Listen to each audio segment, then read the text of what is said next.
Okay, now I'm going to start to talk about how to calculate the power density or the spectrum of the water surface elevation or the wave uh, when we have the wave data.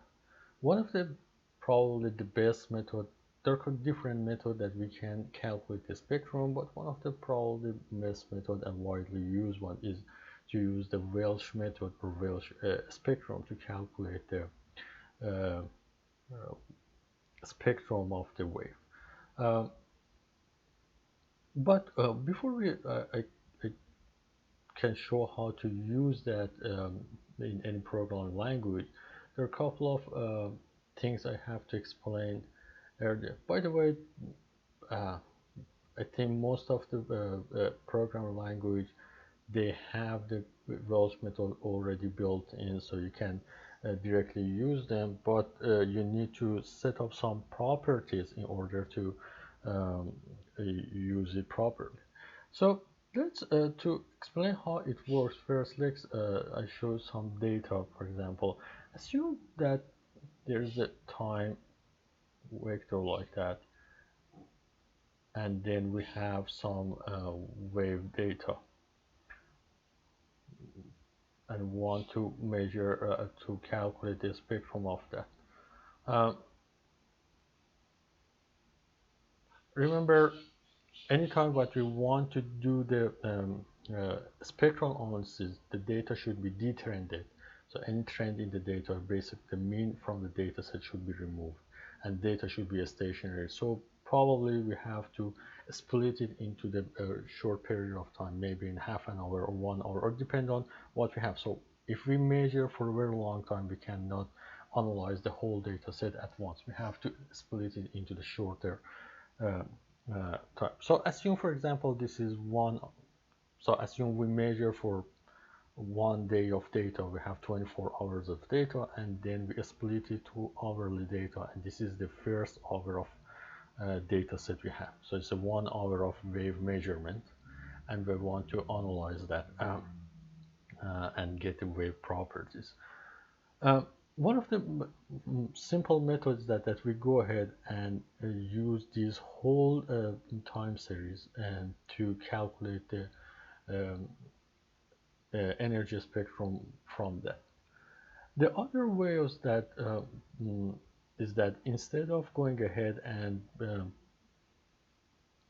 uh, use the whole data set, we can go ahead and break it into the smaller piece. For example, we may go ahead and say, I will mm, uh, break it to the smaller piece like that, and then so we have some segments. So assume I break this into the 4 segments, and then I calculate the spectrum for each of these segments, and then I average it to find the spectrum. The other way that is doing that is we are going to divide it into some sections, but here the section doesn't have any overlap, but instead of doing that, we'll have some overlap as well. So for example, we said I will break this is going to be my first section. By my second section is going to start from here to here, and then my third section is going to start from here to here, and then the fourth section start from here to here, and then 5 sections from here to the end. And so this part is what I said. So this is the segment, and this is gonna be the overlap that we have. So this is the overlap. And then we might come and get either of this section and multiply it by let's say a window function, or apply a window function on that. And if you don't know, it's a very simple way of that. The window function mostly leave the data set at the center of each segment untouched, and then decrease the value of the wave when it gets close to the edge of each segment. Um, so we can use the window function on each segment.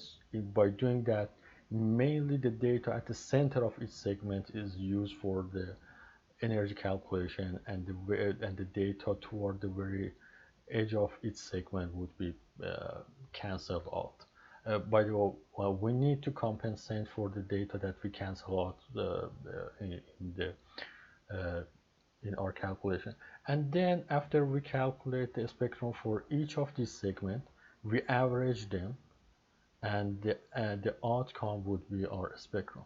And this is basically what the Welch method is doing.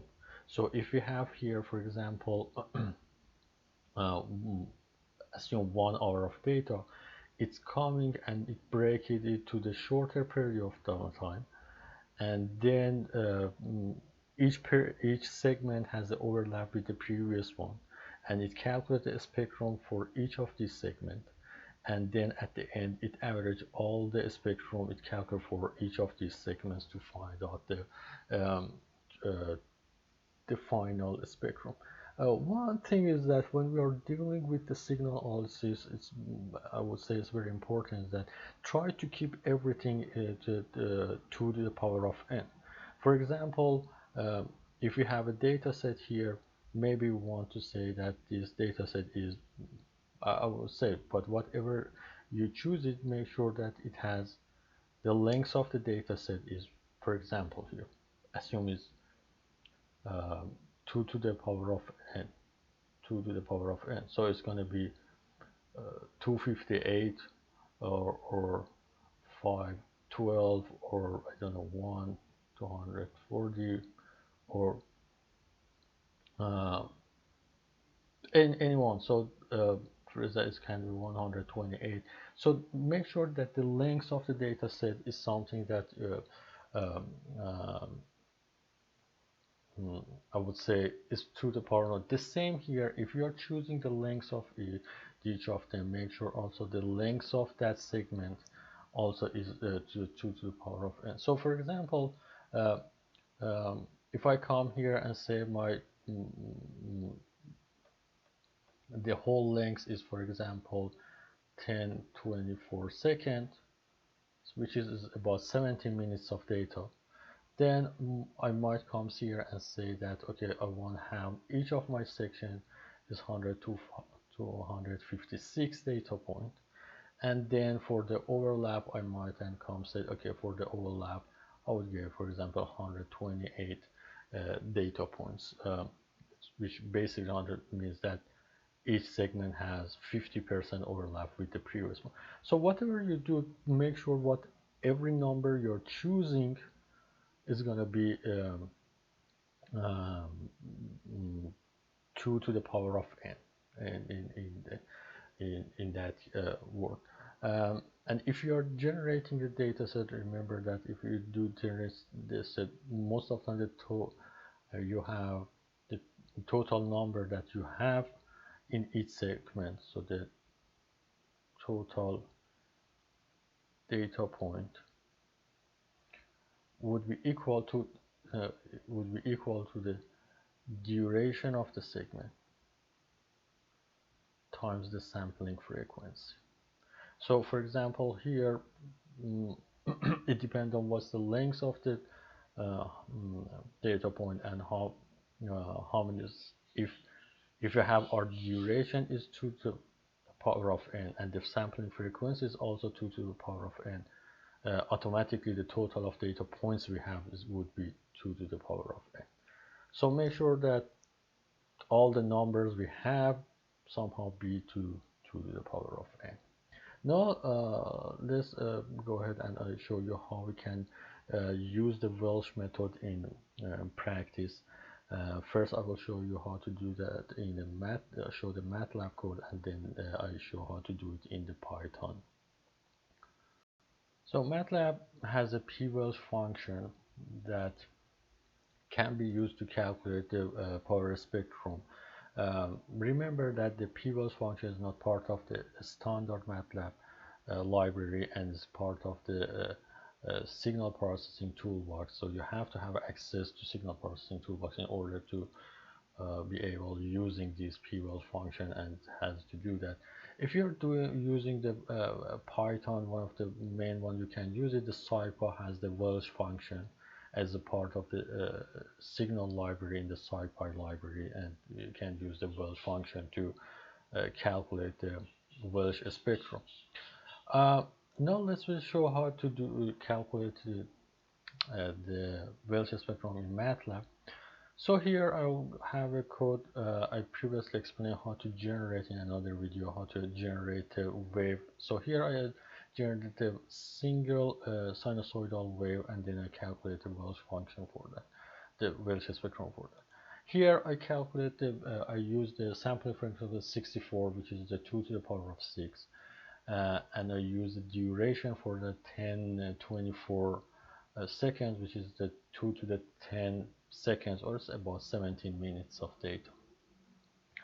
The delta t is the just time interval between each data points, which is the 1 over sampling frequency, and then I calculate the time vector, which goes from 0 and by time step of delta t until to the last one. Remember that I previously said the total data point we have is fs times duration, and says the duration is the total duration of the time we have, and the fs shows how many data points we have in 1 second. So fs times duration gives us the total number of data points we are going to have, and for example here is going to be 2 to the power of 16.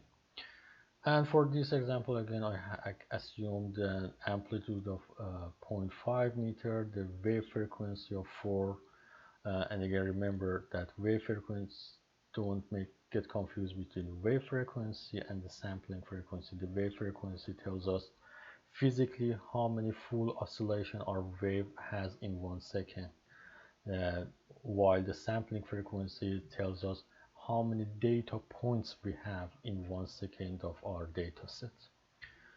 And calculate the angular frequency and eventually the sinusoidal wave.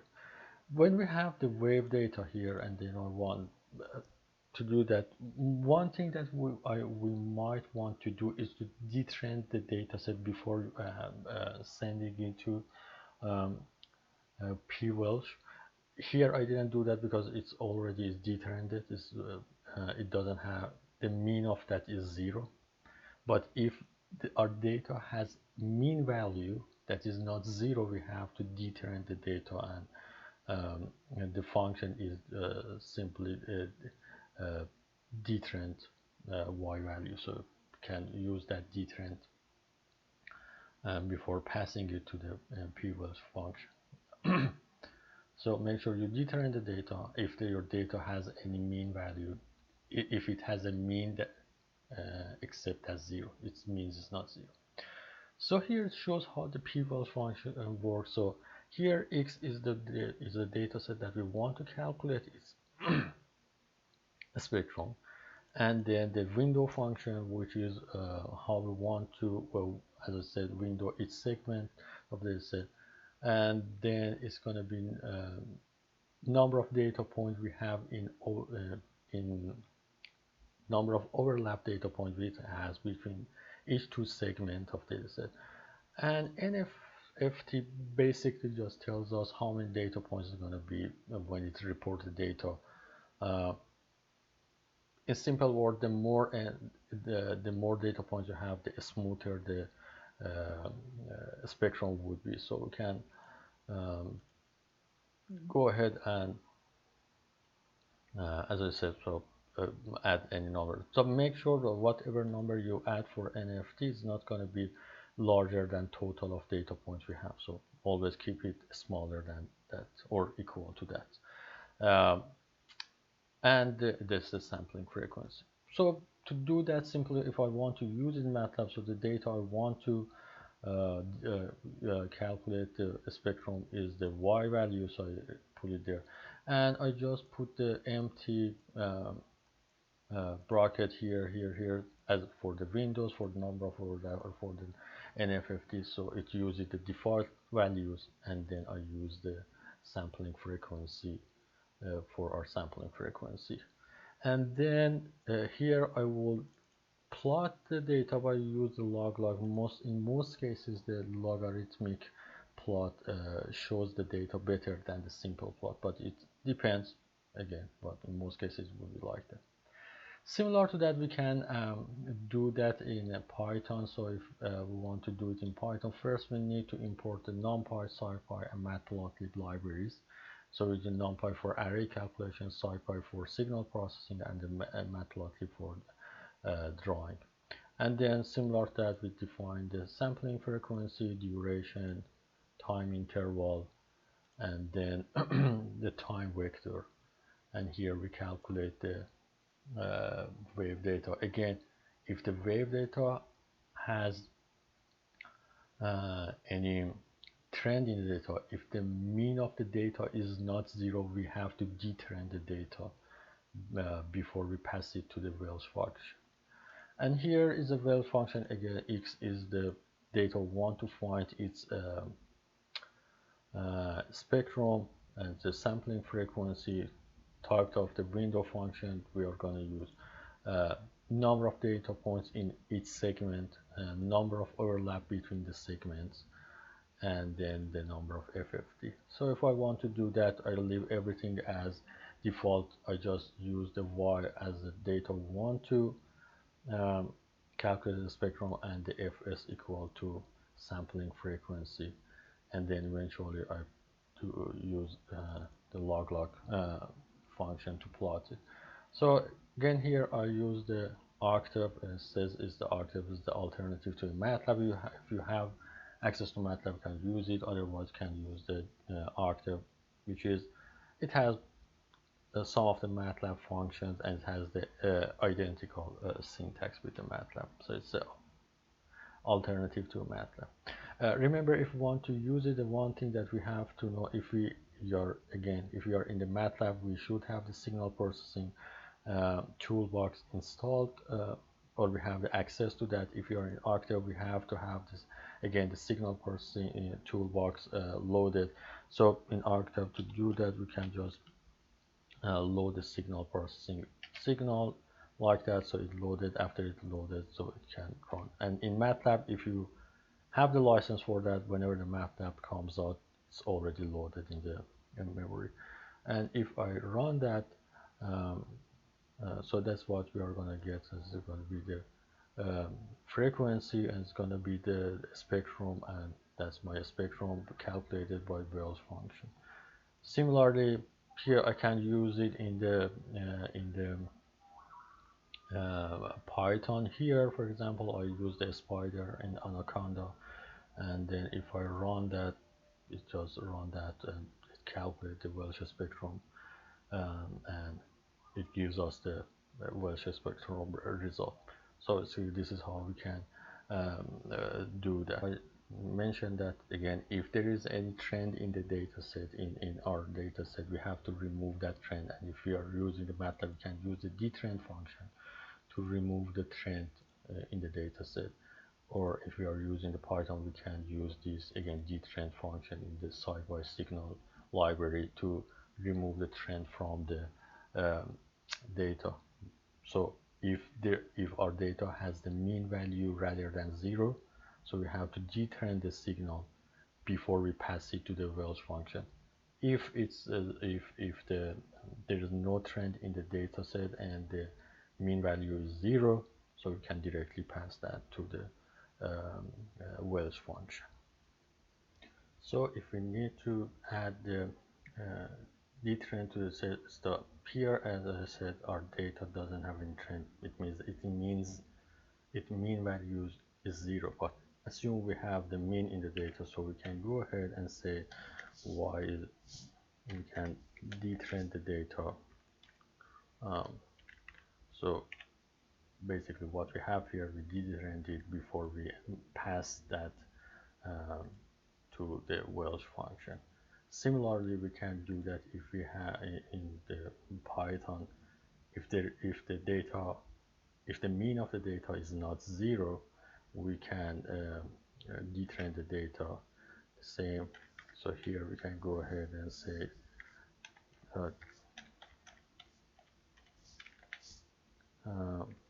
So we determined the data here, and then we pass that y after we determined it to the Welch function to calculate the spectrum.